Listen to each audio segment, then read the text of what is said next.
Honorable members, after our opening prayer, I will then speak with regard to a former member who just died, and then we will have our prayer for that person.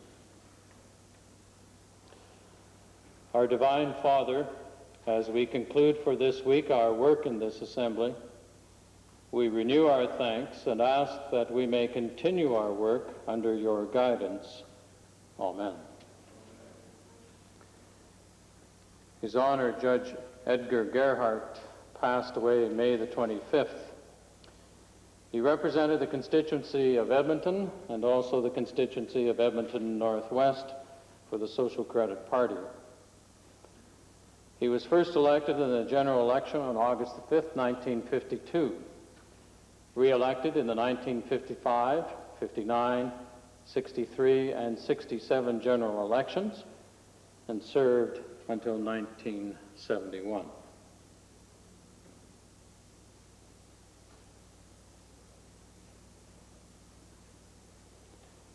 Rest eternal grant unto him, O Lord, and let light perpetual shine upon him. Amen.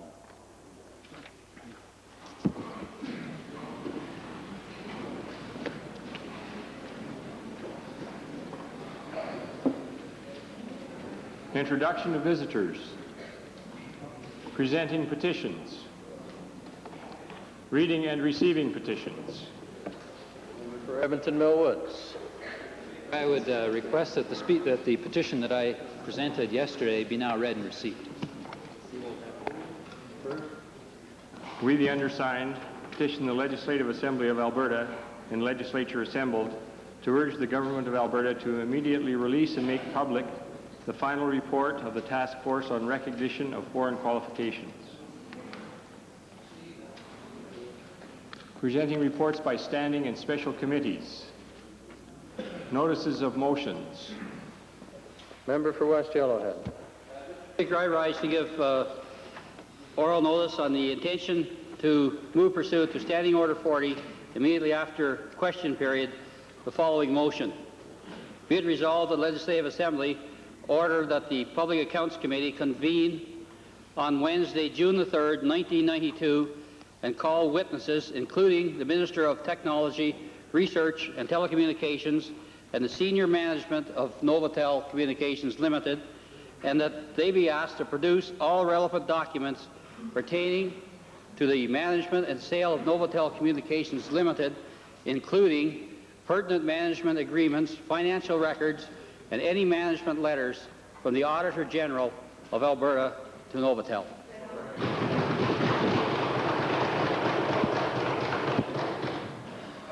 Introduction of bills. Tabling returns and reports. Minister of Occupational Health and Safety. I wish to table the 1991 annual report of the Workers' Compensation Board. Minister of Health. Speaker, I'm filing with the Assembly Alberta Health's 1990-91 listing of actual payments to hospitals and nursing homes by facility. Minister of Public Works, Supply and Services. Mr. Speaker, under Standing Order 37.3, I'd like to file with the Assembly copies of correspondence between myself and the Ethics Commissioner. Thank you. Minister of Family and Social Services. Mr. Speaker, together with my colleagues, the Honourable Ministers of Health and Women's Issues and the Solicitor General, I'm pleased to table a document entitled Working Together to Prevent Family Violence, the Government's Action Plan to Address this Pervasive Ill in Society Today. Minister of Culture, Multiculturalism. Speaker, in view of recent questions from members on both sides of the House, I'd like to table a couple of documents that will aid in research. One is a news release from the Western Heritage Centre detailing fundraising plans, and the other is a copy of a news article that references the member for Calgary Northwest. We talked about this yesterday. Solicitor General, followed by Edmonton Kingsway.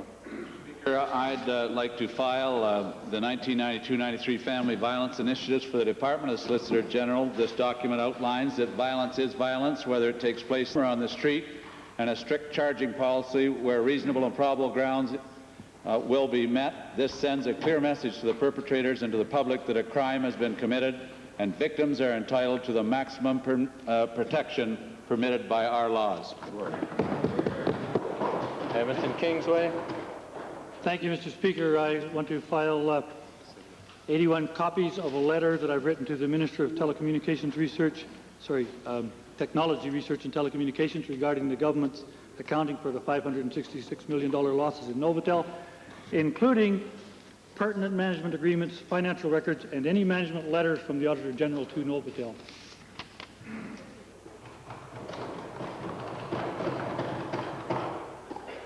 Introduction of special guests. Minister of Agriculture. Mr. Speaker, I'm pleased to introduce to you and through you to members of the Assembly a number of members of the Executive of the Alberta Cattle Commission. We have in the Members Gallery Dave Andrews, Chairman, Larry Sears, Vice Chairman, Pat Rutledge, Finance Chairman, George Shep, Past Chairman, Gary Sargent, General Manager. They're standing in the Members Gallery. I'd ask that the House show their normal welcome.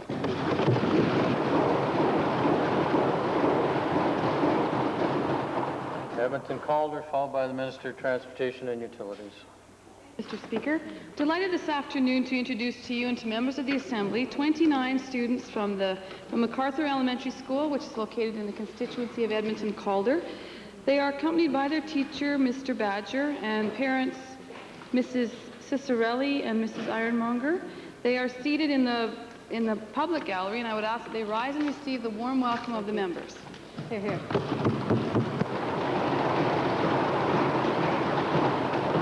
Minister of Transportation and Utilities. Mr. Speaker, it's a pleasure for me to introduce to you and through you to the members of this Assembly 24 students, 3 teachers, and 2 parents from the school in my constituency called the Dixonville School. It's located halfway between Grimshaw and Manning on the Mackenzie Highway. And I would name Mrs. Louise Plock, the principal, Mrs. Mary Klein, one of the teachers, and Mrs. Evelyn Kurz, a retired teacher, along with parents Mrs. Peggy Thomas and Mr. Jack Richards. I would ask them to rise and receive the warm welcome of this Assembly.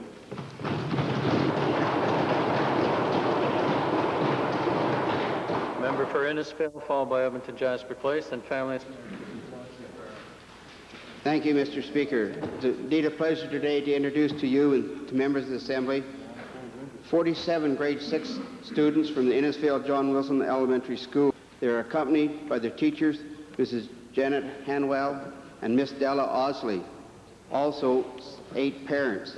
They're sitting in the public gallery. I'd ask them now to rise and receive the warm welcome of the Assembly.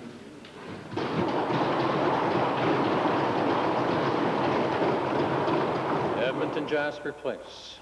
Speaker, it is my pleasure to introduce a distinguished Albertan who is also a resident of Edmonton Jasper Place. Dr. Richard Vandenberg, Professor of Political Science at the University of Alberta, is in the gallery, and I'd like him to stand, please, and receive the welcome of the Assembly.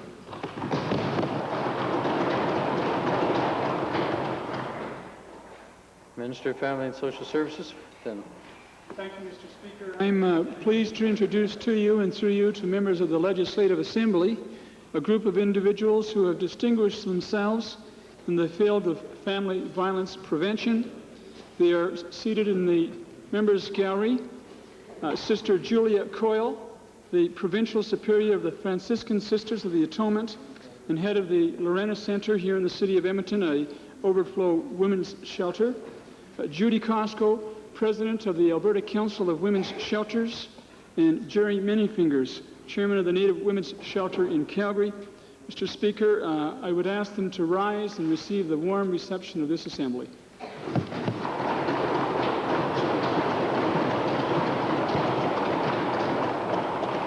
Minister of the Environment. It gives me a great pleasure today to introduce to you and through you to members of the legislature a tremendous friend of all Calgarians and one of the most delightful nurses one could come across. He's here attending the AFL conference. I'd like to introduce Tom Manhattan, along with his associates Dave McLean, Brenda McDonald, and Alan Morshida, all of Calgary. I would ask that they rise and receive the warm welcome of the legislature.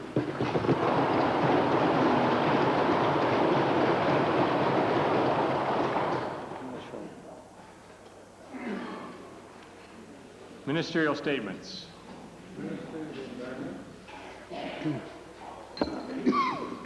Thank you, Mr. Speaker. Mr. Speaker, I wish to take this opportunity to remind the Assembly that next week, from May 31st to June 7th, is Environment Week. This nationwide celebration of the environment holds special meaning for those of us fortunate enough to live here in Alberta. Here, our environment is a priceless heritage.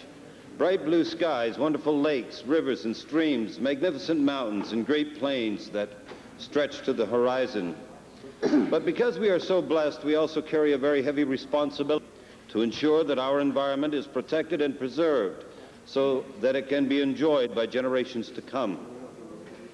I note with pleasure that more and more Albertans are participating in Environment Week celebrations.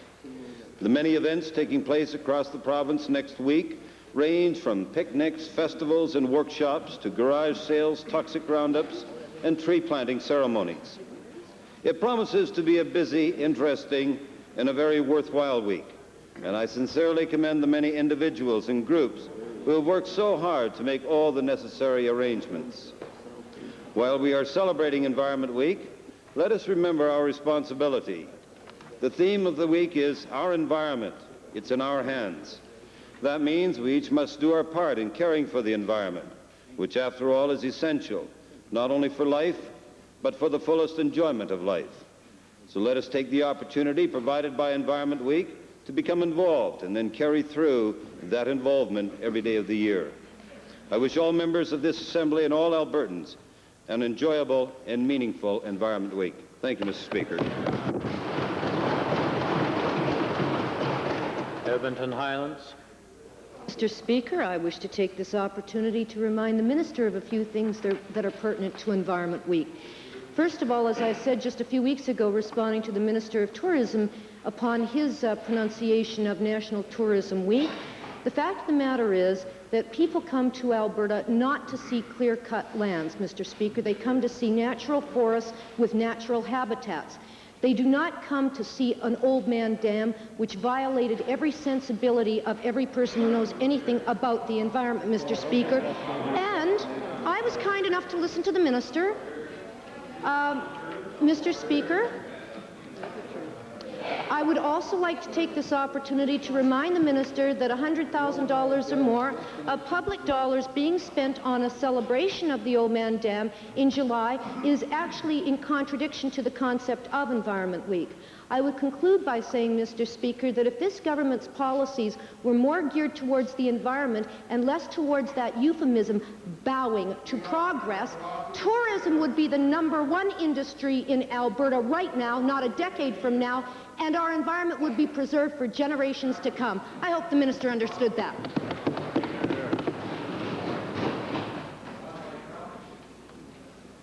Oral question period. Edmonton Highlands, on behalf of the official opposition. Speaker, although I've yet to discover who it is on the government side that is actually responsible for ensuring that the investigation into Novotel will not or is not harmed by the lack of materials or destruction of materials, I'd like to remind members of the Assembly that the Auditor General has no powers to ensure that documents are turned over to him in his inquiry. So I'd like to ask what I assume is the acting premier, the provincial treasurer, what steps this government is taking to ensure that vital documents to uncovering the truth about what went wrong in the Novotel fiasco will not actually sort of accidentally disappear, get shredded, or burned in either government offices, Novotel offices, or in TELUS Corporation offices, Mr. Speaker. Speaker, we have, of course, talked and provided a letter to the Auditor General to conduct, I think, a very objective review of the circumstances surrounding the Novotel question. Well, let's remember that the Auditor, in fact, Mr. Speaker, since 1988, has had full access to a wide range of documents. He has an understanding of the documents. I would imagine he has an inventory of the documents, and they form part of his professional working papers, which I think would certainly afford him a good knowledge of the fundamental documents that are required. We've also, Mr. Speaker, received assurances that the full support of all other individuals involved will be provided to the Auditor General in this circumstance. No one, Mr. Speaker, can guard against acts of God. Those, of course, are beyond anybody's limits, but I would suggest that we'll make all possible effort to ensure that all documents, including the cooperation of the government, are provided to the provincial auditor to ensure that the widest possible understanding, the fullest investigation possible, and the clearest objective results can be drawn from this information. That certainly is the government's view and commitment, Mr. Speaker, and I believe, recognizing the integrity of the Auditor General of this province, that will be his objective as well. Mr. Speaker, I humbly submit that the loss of several thousand kilograms of papers just before the principal group went under was not an act of God, Mr. Speaker. Yeah. I'd like to ask the minister who's responsible for the administration of law in this province, the Attorney General. If the provincial treasurer doesn't care about the potential for shredders and fires, I'd like to ask the minister responsible for law in Alberta, is he prepared to take steps to make sure that all documents vital to the case in the Novotel fiasco do not accidentally or otherwise get lost or burnt or shredded, either in the departments or the company of Novotel, the government department, or TELUS Corporation? Speaker, I, unlike the honourable member across, have the utmost faith in the people who work for our government in various departments, various agencies, and I think with the basic honesty that people have and the concerns that have to get to the bottom of what is wrong with Novotel, which is the undertaking given by this government, that in fact will happen and they will be safeguarded. Mr. Speaker, the Auditor General has already said he's concerned about the potential of missing documents. Given that this government, A, doesn't care about the potential for documents to go missing, B, isn't prepared to conduct a public inquiry, my question to the Attorney General is this: on what basis can he now assume that Albertans can have any faith in this government's supposed attempt to have an open and full inquiry into this fiasco? Mr. Speaker, the veracity of the statement is in question because I think the Auditor General said that there may have been a letter that has been mislaid at this time. He didn't share the great concern that has been elucidated by the member opposite, but we, in fact, share the same concern that documents be contained and maintained, and directions have gone out to people to ensure that that does happen. Same question, Edmonton Highlands. Mr. Speaker, okay, let's go from one form of damage control to another. Mr. Speaker, the Conservative government is attempting to conduct a damage control exercise this weekend in Calgary by conducting this program, Towards 2000 Together. Well, Mr. Speaker, it's sort of funny. After losing $2 billion in financial failures, they finally decided to go and consult the people about how they want the people to conduct the future of Alberta's economy. 2,000. Mr. Speaker, how can the provincial treasurer, or whoever it is that's acting premier today, justify consulting with Albertans on economic policy long after the significant decisions have been made which have lost Albertans more than $2 billion in financial fiascos? Mr. Speaker, it's too bad the member has such a big chip on her shoulder today. Here we are, Mr. Speaker, trying to afford an opportunity for the people of Alberta to participate in what I think is shaping the important future of this province. Nothing could be more important in my mind, Mr. Speaker, than to ask those people who make up this very creative sectors of our economy, the private sector, the academic sector, the public sector, to be part of a plan which would devise and describe and set a course for the future of this province. From time to time, Mr. Speaker, all governments should be involved in that process. We first embarked on it in 1985, a very positive set of suggestions for us, Mr. Speaker. We acted on a large number of those suggestions, and in fact, the diversification of this province is now in place. But it's now time, Mr. Speaker, to recognize that Alberta is in the global world, to call into play the great strengths that this province has, and to advise with all the participant stakeholding groups a way in which we can chart the course ahead. That's how we see it on this optimistic day, Mr. Speaker, not like those people across the way who would walk into the future backwards, Mr. Speaker. Gloom. Let me remind the humble provincial treasurer that Albertans are now carrying a $566 million chip on their shoulders, Mr. Speaker. Thanks to these guys. Mr. Speaker, I remember before Premier Getty was elected to position as Premier, and he said that he hadn't even read the government's white paper on science and technology that was done just before he was re-elected to office, Mr. Speaker. Maybe too bad he didn't, because if he had, perhaps the fiasco around Novotel wouldn't have happened, Mr. Speaker. I'd like to ask the provincial treasurer this.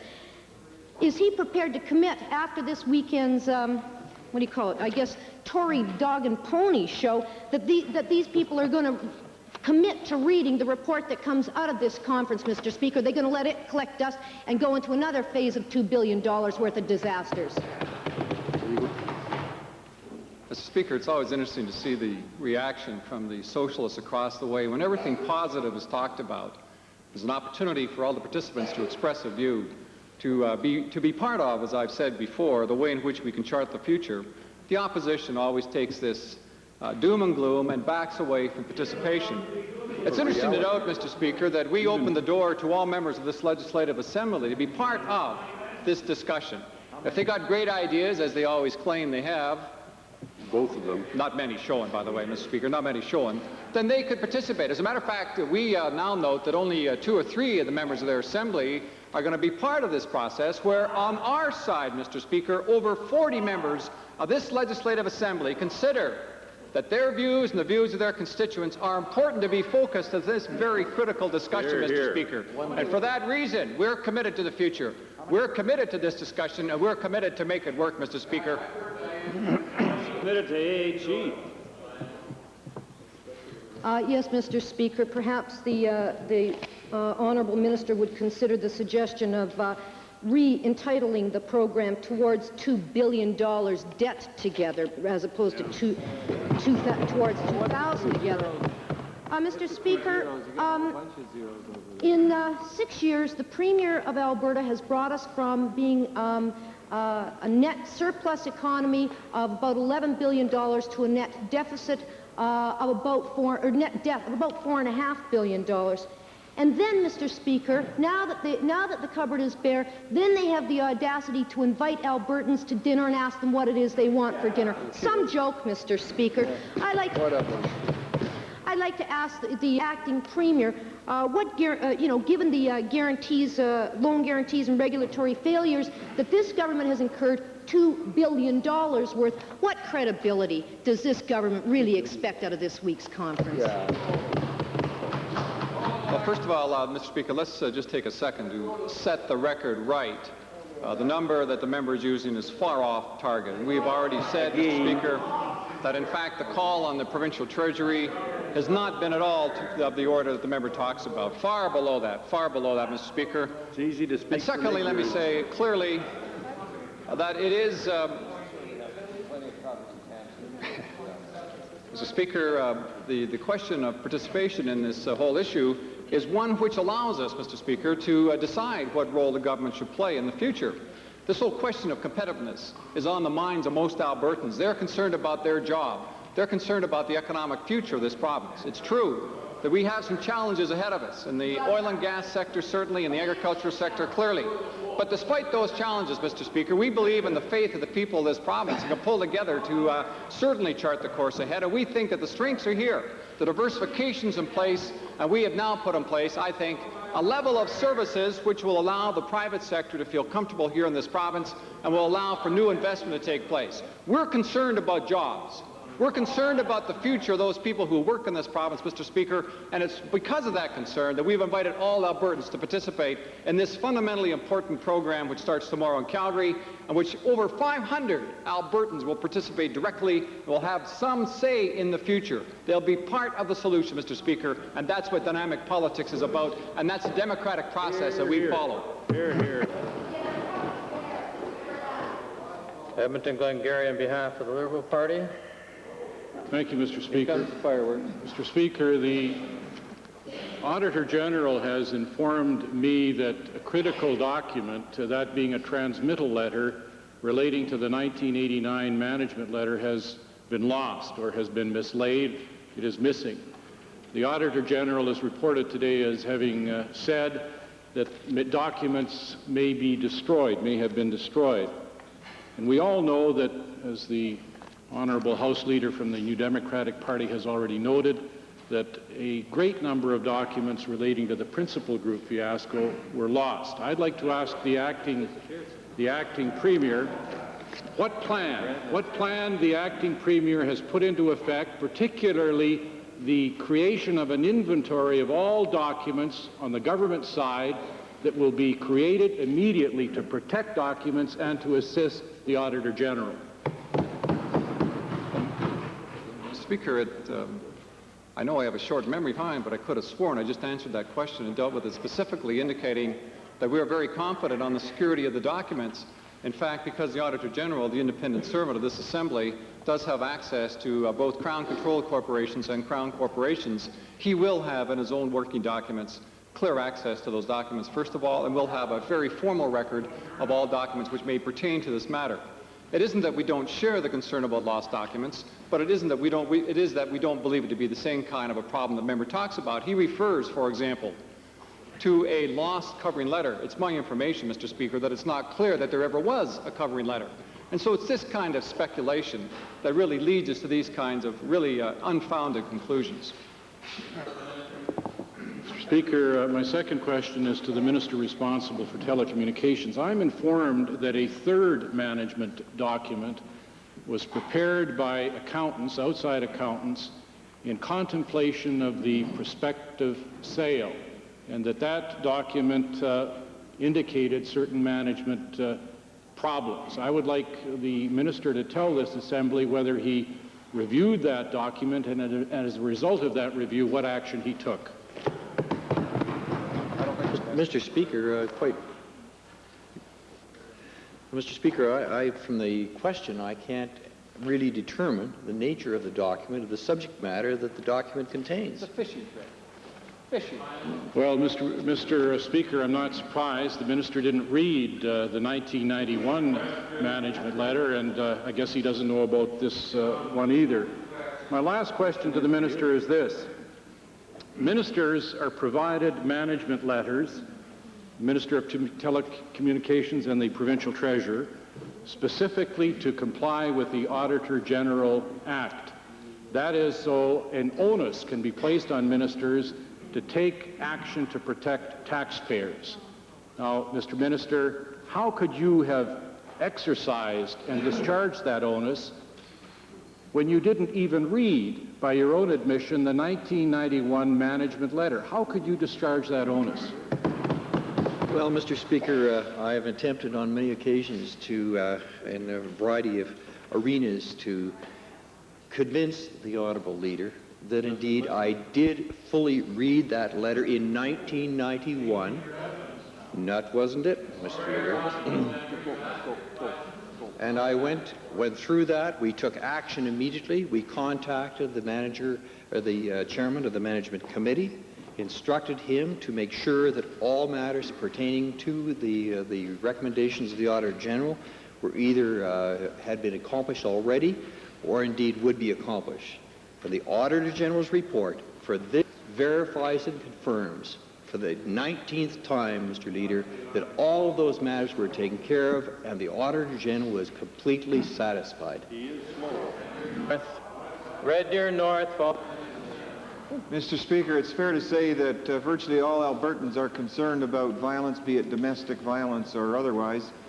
And when the Premier's Council on the Family was talking about this issue with some 3,000 Albertans over the last year, one of the things that we heard is that there's a number of components in place to address family violence, but there's a concern about different things happening at different levels and the coordination of those different levels. And as I look at the recently released document, Working Together to Prevent Family Violence, I'd like to ask the Minister of Family and Social Services what indications he might give of what the department or what he will be doing to coordinate the various levels so that the resources that are available will be spent in the wisest manner possible.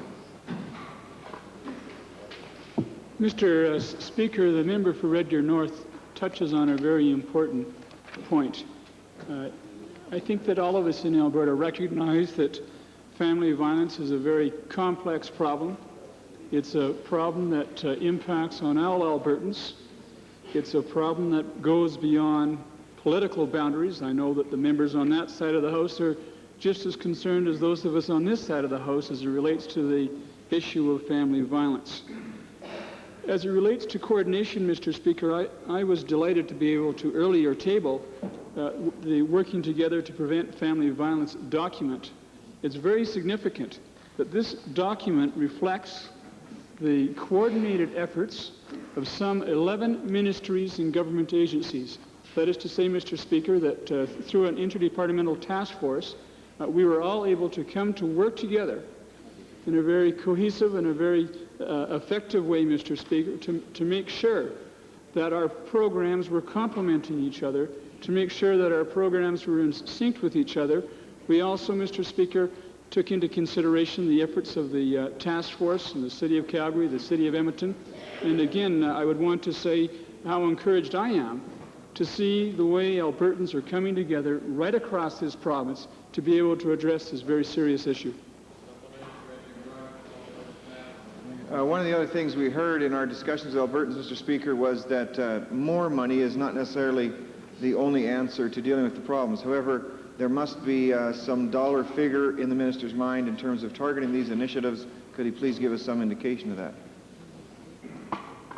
Well, again, Mr. Speaker, the member is quite right when he points out that obviously dollars are not the only solution, that it's important for all of us to participate and do our share own way.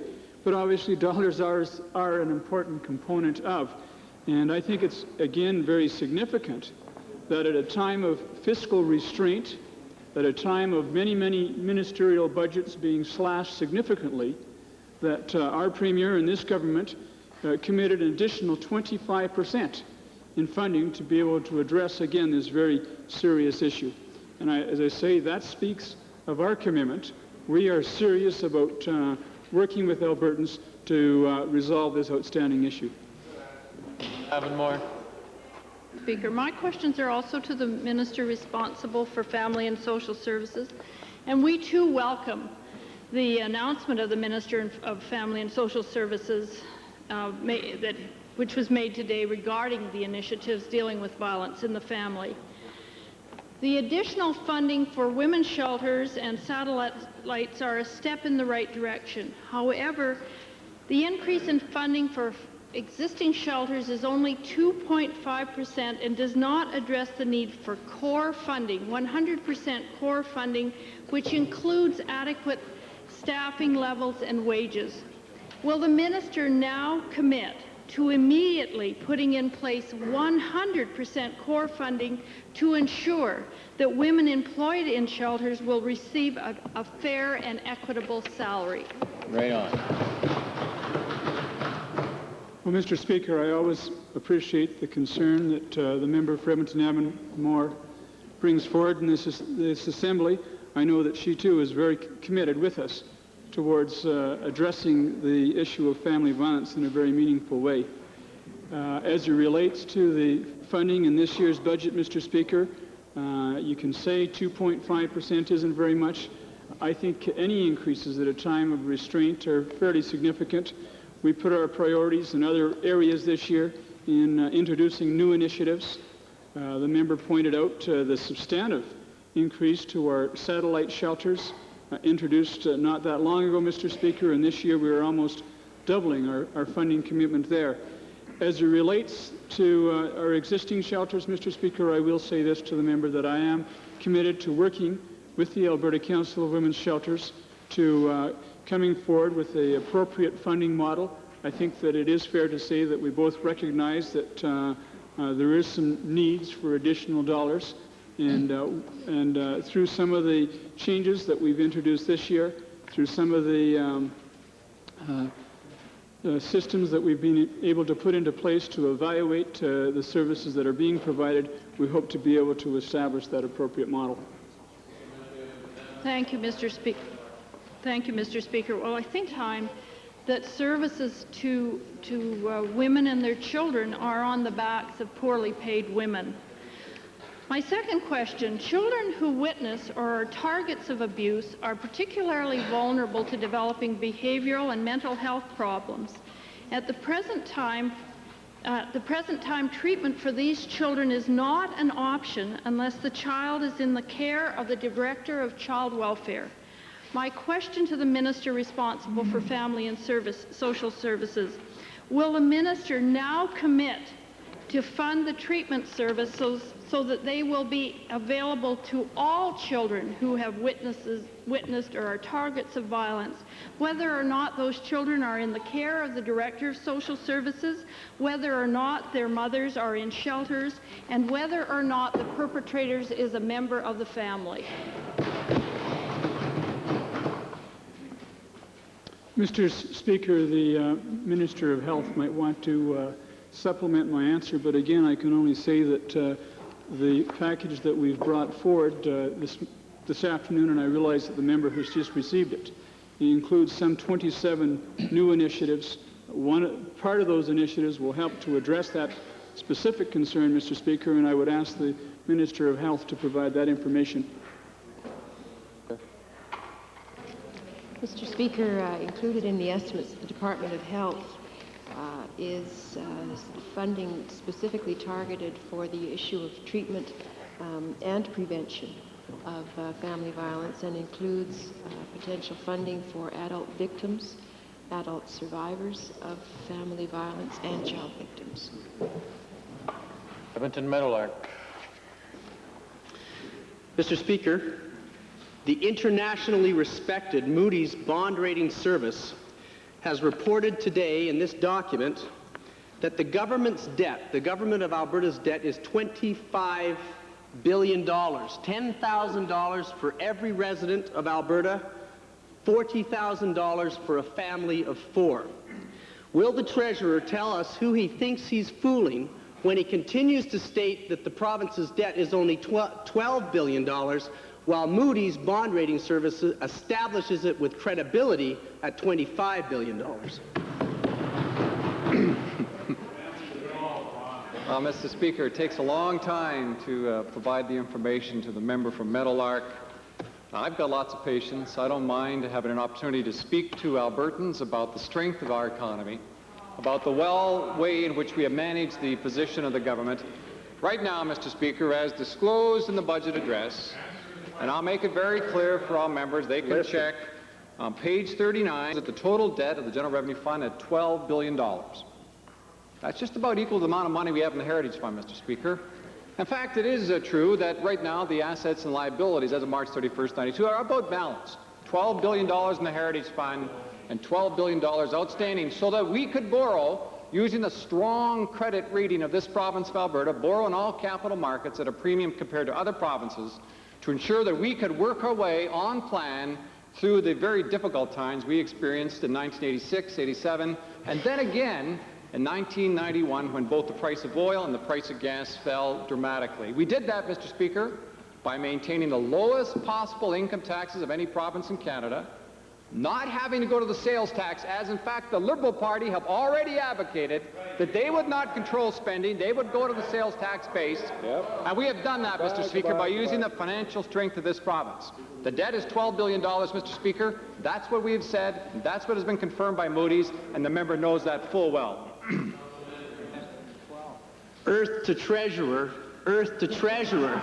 Will the Treasurer please come in and indicate to us how much worse the province's bond rating is going to become once Moody's and all the other bond rating services have a chance to digest fully the Novotel fiasco?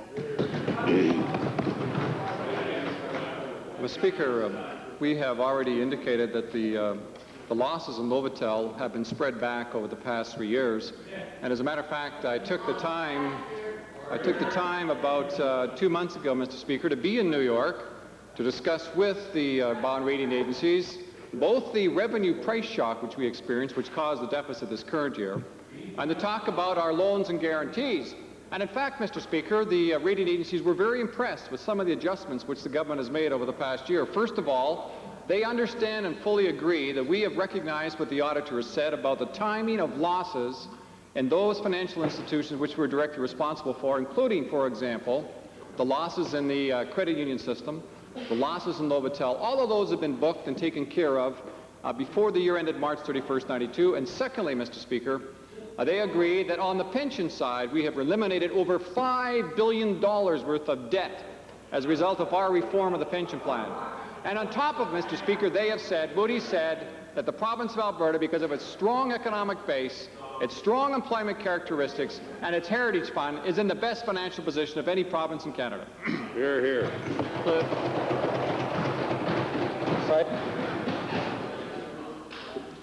Thank you, Mr. Speaker. My question is to the Minister of Agriculture, and it's about the dairy industry in Alberta.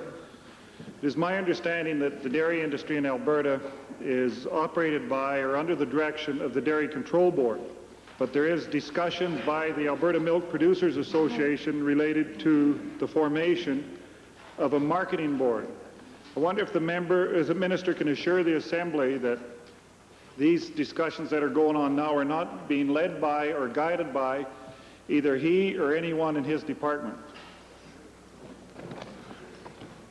Yes, Mr. Speaker, I can give that assurance. Just a little bit of history. The Alberta Milk Producers Association, working under the Agricultural Products Marketing Act, initially were exploring the possibility of a milk commission. They have since decided that they might look at a milk marketing board. At this point in time, they have not started discussions with producers in the country. Whether they will or not is a decision for them to make. Mr. Minister, can you additionally assure the Assembly that at the stage where they come to vote, because of this industry being one where we know who the producers are, they will be guaranteed that the grassroots or the basic producer will be making the decision or the ballot directly, not a percentage of them? There is no doubt, Mr. Speaker, with this industry, which, as the honourable member for Cypress Redwater indicates, we know all the producers in. If they move toward a commission, it would be a mandatory one carried out by vote. If they decide to move toward a marketing board, it would be carried out with a vote of all producers.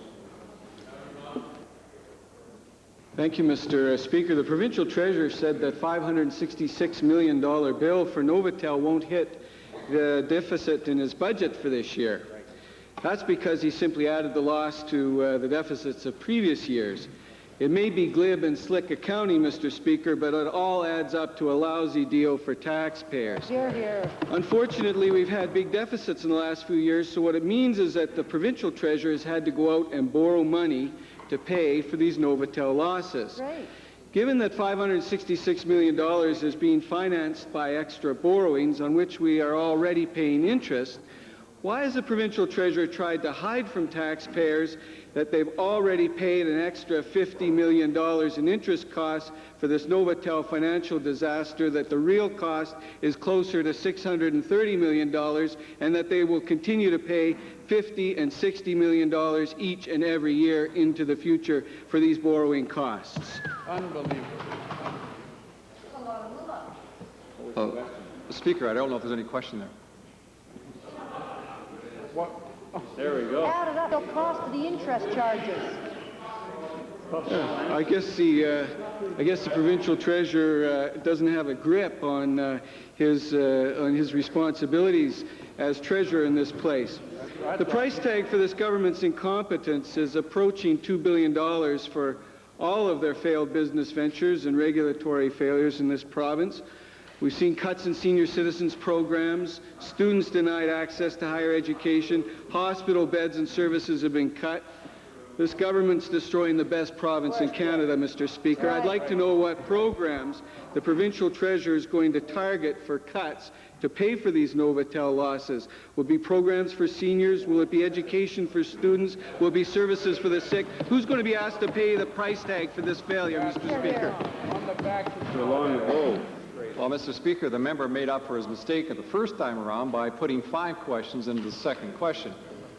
I don't have to remind the member that if he thinks this is time for scaremongering and that kind of cheap politics, then he can play the game. That's not the way in which the government operates.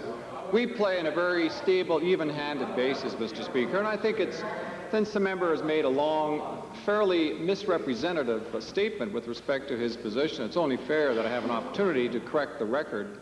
And the record is very clear, Mr. Speaker, is that since 1985-86, this government has maintained its commitment to Albertans in two very important ways. The first way was, of course, to maintain higher than average expenditures in the area of health, education, and social services. And there's no doubt that our commitment, and the record is clear, that we have done just that. In the meantime, we have controlled expenditures so that the overall aggregate expenditure growth has been less than any province in Canada. At the same time, Mr. Speaker, on the tax side, we have, as I said earlier, maintained the lowest possible income tax in this province, and so Albertans know that we will not transfer any particular unusual or unforeseen losses onto their backs by the tax system. And that, Mr. Speaker, is our clear commitment. Finally, let me say, Mr. Speaker, that it is true that we will have to do some financing and have, in fact, financed part of the cost. First of all, we did sell the shares at TELUS, Mr. Speaker, and that generated about $500 million in profit.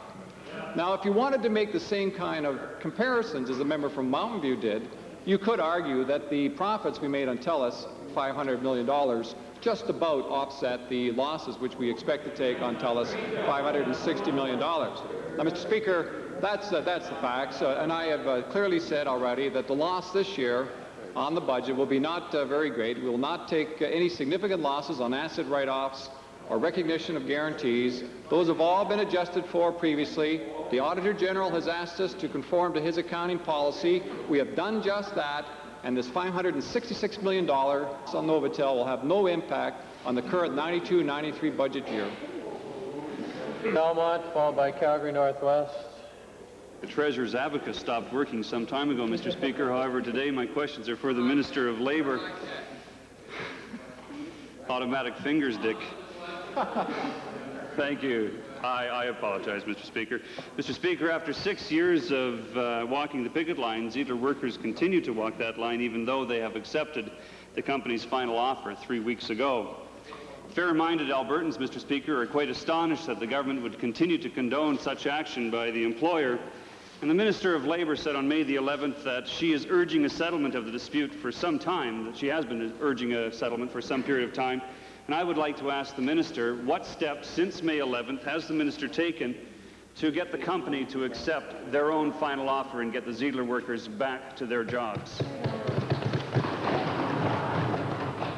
Mr. Speaker, we're all well aware that the matter is still before the Labour Relations Board, which is a quasi-judicial organization, and both the union and the employer are awaiting the board's decision. Mr. Speaker, Alberta seems to have a tradition of extraordinarily long labor disputes, and there's another one that's taking place in Medicine Hat, and that's the Whitkey workers who have been out for 4 years now because, sir, they democratically joined a union and they tried to secure a first contract, and when they couldn't, they ended up on a picket line. They've been there for 4 years. Clearly, it's time to change the Labor Relations Code. However, I would like to ask the minister, what effort has she made to try and get the Whitkey workers back to their jobs in Medicine Hat? Mr. Speaker, we have a tradition of much shorter strikes here than they do in Quebec, if you look at the statistics. But of course, Quebec is the only province in Canada that actually prohibits replacement workers. So I don't quite understand the point that the member is making in terms of our legislation. I think the legislation in Alberta is pretty much the same as that across the country, and yet when you look at the statistics, our strikes are shorter in duration, and also we have a larger number of strikes that of collective agreements that are settled amicably without any work stoppage at all, something in the order of 95%. Thank you, Mr. Speaker. Speaker, Moody's latest credit rating expressed great concern about the rapid accumulation of loan guarantees entered into by this government. And the concern is that ultimately this is going to add budgetary pressures in the near future. My question to the Treasurer is that given the latest $566 million loss on Novotel, will the Treasurer finally admit that the economic diversification strategy of this government in trying to pick winners and doing it badly, I might add, has been a colossal failure? Speaker, if the member would take a second and simply look at the information, he would find that since 1985-86, this province has, in fact, had a stronger, more predictable growth rate than any province in Canada, even though we had the very sharp oil price collapse in 1986. What you find today, Mr. Speaker, for example, is that over the past year, when recession was troubling all parts of Canada, that Alberta itself, along with BC, were the only two provinces which had real economic growth, contrasted with other provinces which had suffered severe economic recession. That means, Mr. Speaker, that here in Alberta, as we said in our budget speech, we have generated new jobs for Albertans, provided new opportunities for investment to flow to this province, and as a consequence, because we have invested significantly over the past decade in such things as infrastructure, including some of the first-rate universities and colleges and tech schools in this province, strong urban investment to ensure that we have some of the strongest and finest cities in Canada, and as well important training and retraining programs for those people both in the workforce and moving into the workforce in different forms, that all in all, Mr. Speaker, we have the right place for people to invest. And that's why, Mr. Speaker, you see firms like a variety of new high-tech companies coming to this province with new dollars, new ideas, and new investment opportunities. Quite to the contrary, the member across the way, Alberta is the place to be in the 90s, and new investment is going to come. We are concerned about jobs, and it's going to happen. Unfortunately, Mr. Speaker, what the Treasurer seems to be overlooking is because the government has skewed the marketplace so drastically, we also have the fastest economic collapse rate in the country. Just want to follow up here. Novotel Communications, $566 million. Magcan, $115 million. Mr. Speaker, the list goes on, and I won't read it all because there are too many dollars and too many companies involved. But given the concerns that have been mentioned by Moody's, will the Treasurer today confirm that the message tomorrow that he and his colleagues from the legislature on his side of the House is going to take to the Towards 2000 conference is that the government will commit to immediately discontinue all loans and loan guarantees to the business sector? Well, as we've said before, Mr. Speaker, and at least this member of the Liberal Party has recognized the importance of this in place in Calgary, his own home city, over the course of the next couple of days. We will not be dictating or giving a top-down position, unlike the other opposition parties. We'll be looking to find a consensus point of view, to listen carefully to ways in which we can respond, and listen fully to ways in which the government can participate. I've already indicated that one of the ways in which governments do participate in this province is to do what governments do best, that is to maintain a very level playing field for private sector investment, to not confiscate by way of taxation, as the socialist parties would, across the way, any real economic gains that take place, and put the economic votes back in the hands of the consumer via low taxation. All of that is well understood here in the province of Alberta. And at the same time, the second aspect of that economic growth policy, which has been working successfully in this province, is to ensure that we have some of the best trained, capable young people moving through our educational systems in this province, ensuring that well-trained people are available for these high-skilled, high-paying jobs that are taking place in this province. We'll look for solutions. We'll listen carefully, Mr. Speaker. We will listen and try to form an economic growth policy for the 90s emerging from this conference, very important conference in Calgary.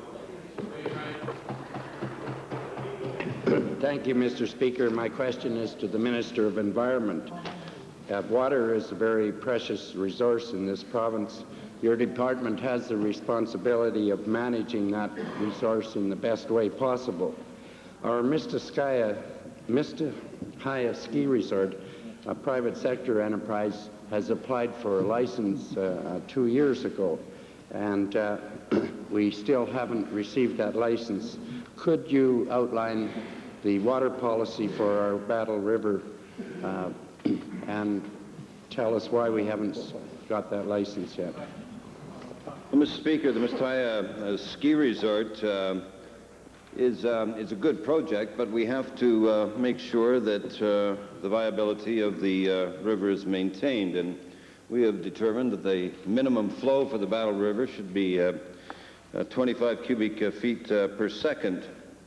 And during the very low flow periods, during the winter months, we feel that it would be unadvisable to consistently draw water from the river when the flows are extremely low. Therefore, we're suggesting that the company capture the spring runoff and store that water for winter use.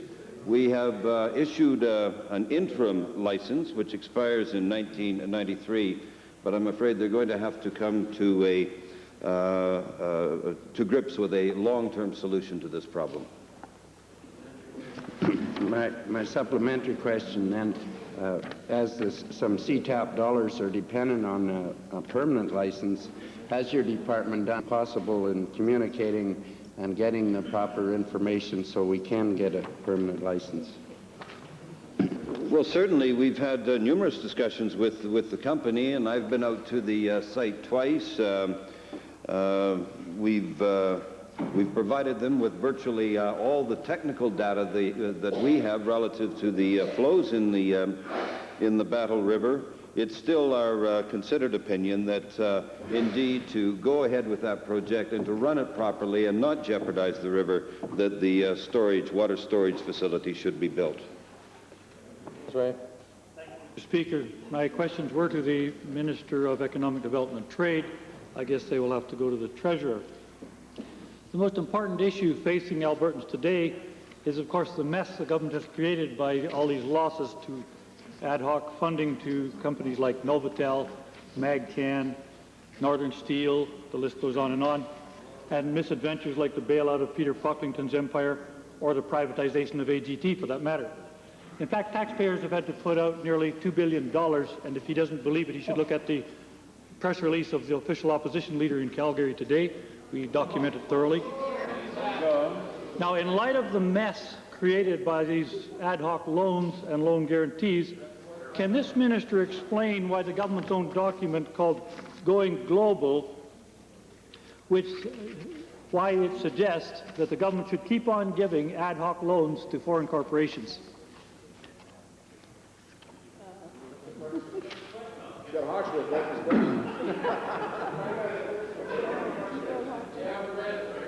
Wow. And Speaker, in government circles these days, we talk about disentanglement of government programs. I think we should recommend to the member he should disentangle his thinking. It's perfectly logical and simple to anybody that would care to look it up. I did ask a very similar question a couple of weeks ago, and again the other minister wasn't here, and he was, and could have found out by now if he didn't know. Well, neither are you. Question. It is rather curious, Mr. Speaker, that the document Going Global is not on the agenda for the Toward 2000 Together. Could it be that it's because the government doesn't want to put on the order paper so that all Albertans can discuss it, the idea of a risk-sharing fund because you've already lost too much money in risky adventures? Mr. Speaker, if the member wants to advance a particular part of a funding operation, I'm sure he can do it by way of motion or some other way, but let me say that the member did raise a working paper which talked about going global, and certainly that reflects two things. It certainly reflects the government's position that Alberta is an international trading entity, and that certainly has been confirmed for us by our private sector participants, a private sector group which compete favorably in all markets around the world, particularly in the area of energy technology, in the area of agriculture, urban services, for example. A wide range of services are now exported out of this province because the intellectual property has been established and developed here, and it's now an exportable product. We believe we are world traders. We believe that's the way the world is developed. But the second point of the paper, Mr. Speaker, is that in government, we from time to time request all kinds of information. And Beauchesne is quite clear that it is expected that we would have these kinds of decision papers, discussion papers, and decision papers, and that those people who write the papers should have freedom from having them released because they do reflect an option for policy. We want full options to be presented to us by our very capable people in our civil service. They do just that, and this is one of these papers which I think provides fodder for the discussion about how can Alberta best compete in the world markets. A lot has been written about it. I could give you a version and a chapter and author, if you liked, about the global workplace, the global trading opportunities. But I think what we will find on the next 2 days in Calgary is that that'll be reinforced by many of the people who will come there to talk about the need for us to look globally in our competitive world, and we'll do just that. Listen, Mr. Speaker. Before we deal with points of order and Standing Order 40 request, might we revert briefly to the introduction of special guests? Agreed. Opposed? First Minister of Senior Citizens, followed by the member for Calgary-Milliken. It gives me a great deal of pleasure today to introduce to you, and through you to the members of the Legislative Assembly, 28 visitors from the Nehill Christian School. These students are accompanied by Miss Terry Miller, Miss Sherry Bowes, both teachers, and parents Mr. and Mrs. Calvin Taves, Mr. and Mrs. Richard Taves, Mr. and Mrs. Murray Berg, Mr. and Mrs. Gary Backman, and Wanda Backman. I wonder if they would stand and receive the very warm welcome of this assembly.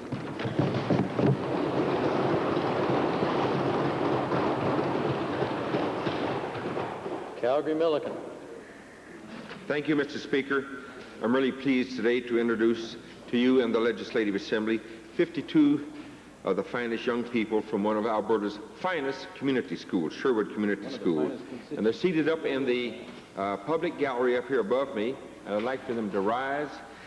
And they're accompanied by two parents, Paul Miller and Pat Grogans, and they got two fine teachers with them, Sarah Drew and Kristen Richardson. And I'll give them the warm, traditional welcome of the legislature.